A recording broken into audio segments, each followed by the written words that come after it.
Welcome to part two of Kung Fu Havoc number two for this breakdown. No. Alright. So I was explaining, on the last video, about how you're actually fighting to survive in the streets versus controlled environments like UFC, Pride, Rec, MMA, those kind of arenas, and wrestling, where every fighter is different.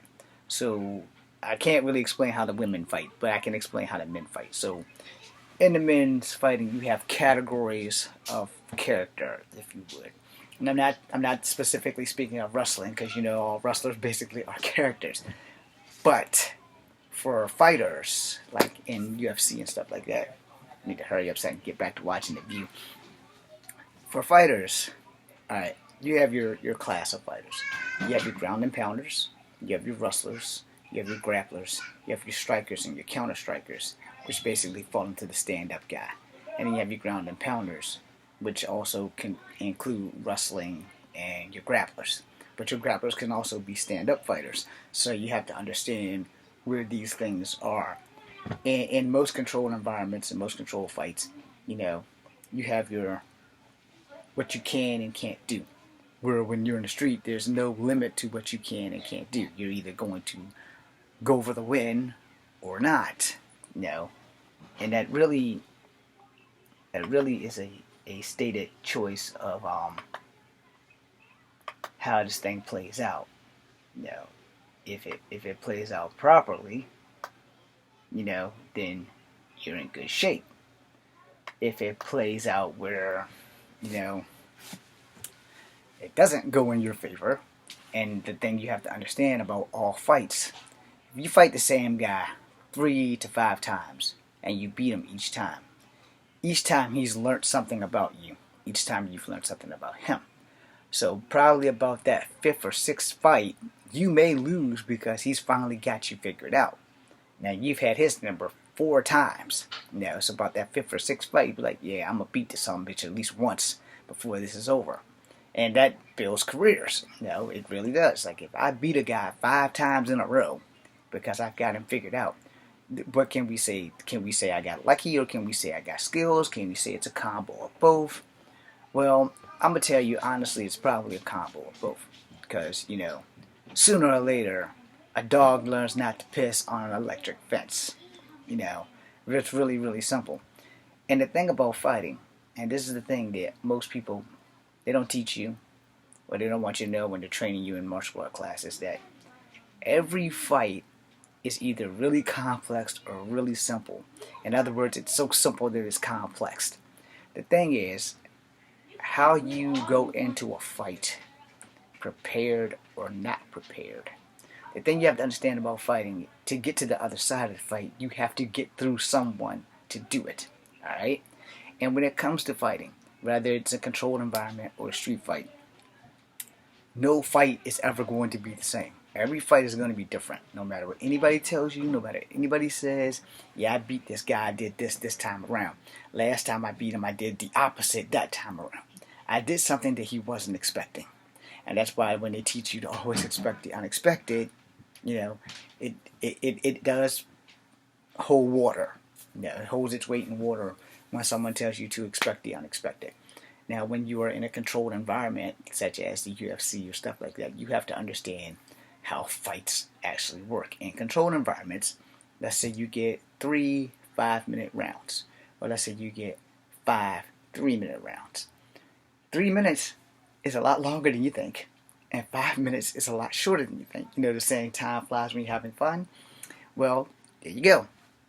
Also, if you ever have to do a 2-minute monologue for acting, it is a lot longer in that 2-minute monologue than for you to take a 5-minute training module.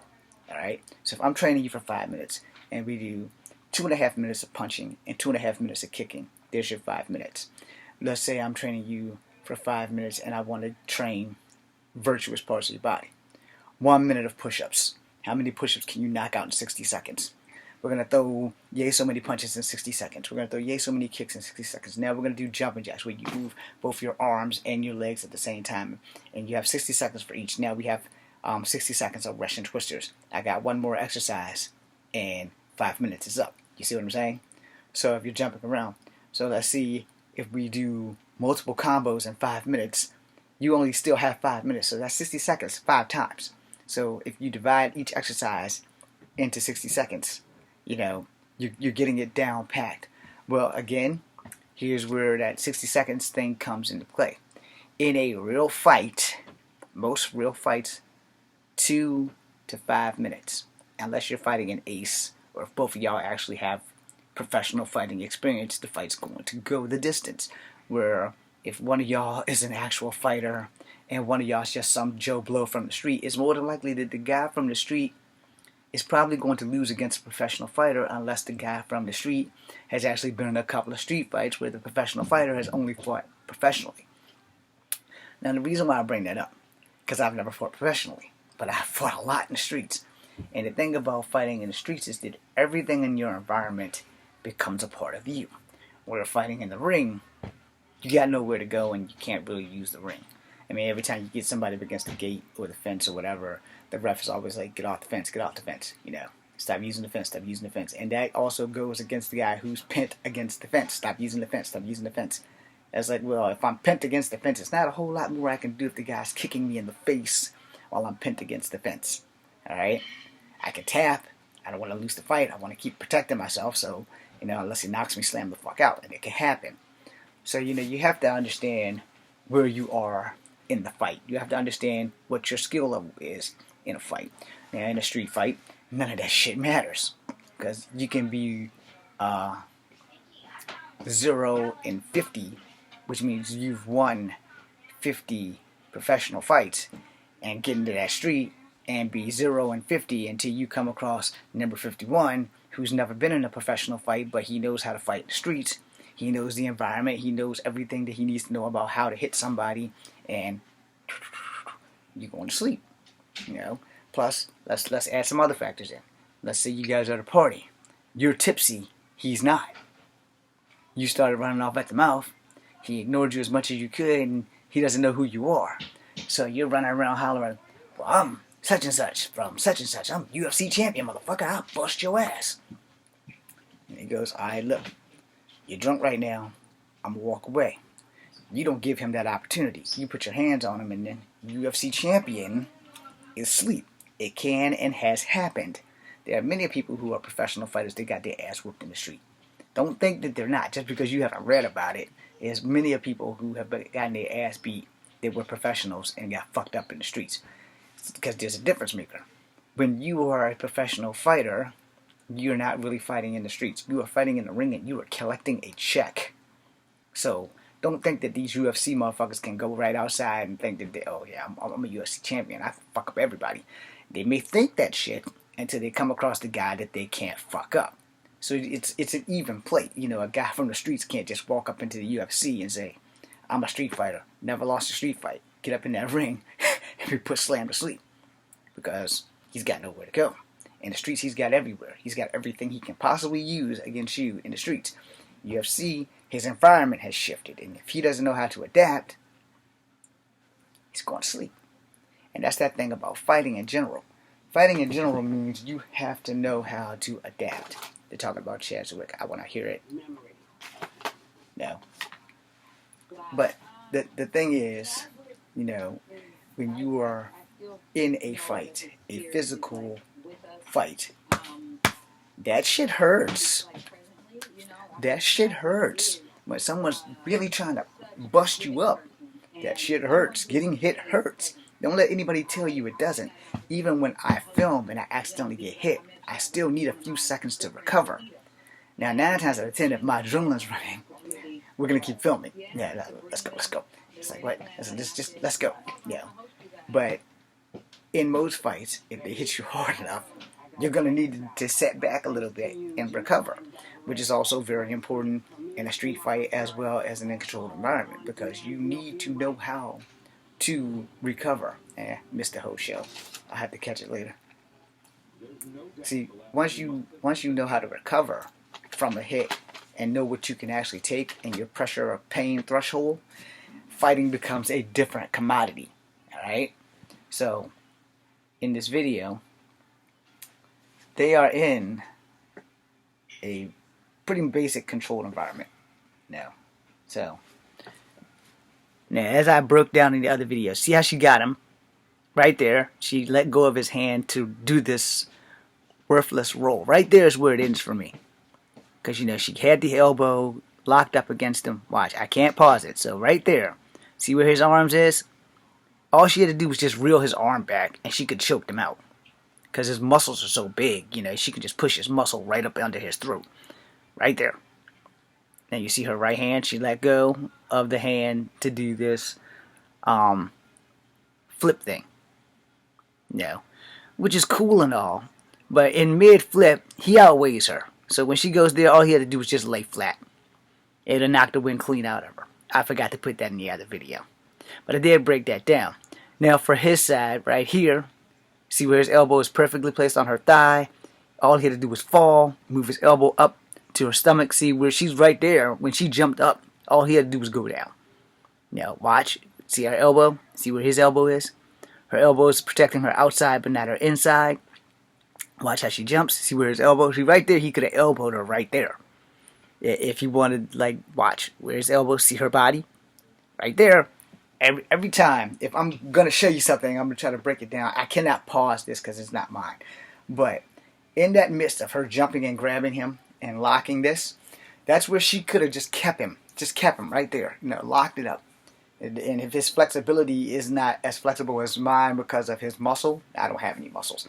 But it would be my body. She would be my body type. So if I was female, that would be the body I have. But as a male, that's the body I have. I have her basically body size. So she's probably about $120. But when she locks around him, all he had to do was just fall. When she jumps up, all he had to do was go down and elbow her on the way. Fight's over. There's so many possibilities of ending that fight before it gets to where she has to roll him over. But it works both sides because in the other video I broke it down to you that when she's got him locked up here, she has him in a lock. All she has to do is just hold that shit and lock her legs and start squeezing with her legs and pulling with this at the same time. So it wouldn't really matter if he went down or not because the position he was standing in, he wasn't going anywhere. He was in a solid horse stance. So all she had to do was just lock and pull. And if she had the other hand, if she would have put it under here, there's pressure points in there she could have used also. A lot of people are against pressure points. I'm not. If you are taught Kempo, certain pressure points do work. I do not know how to make a person shit on themselves. But for Kempo and also Wing Chun, the grappling, and also if you know how to do a Fujiwara armbar, or a regular armbar for that matter, the pressure points do work. Pain and compliance is a thing. Now the problem is how many people you can actually effectively put pressure points on and that threshold. Pressure points are very uncomfortable. And if done right, they are very painful. And you have 365 of them. 250 of them will hurt you. And my phrase for saying this, 250 of them will kill you if you hit them right. Because your pressure points in your arteries. When I teach people how to break elbows, you're pulling here, you're pushing here. This arm is made to go this way, that way.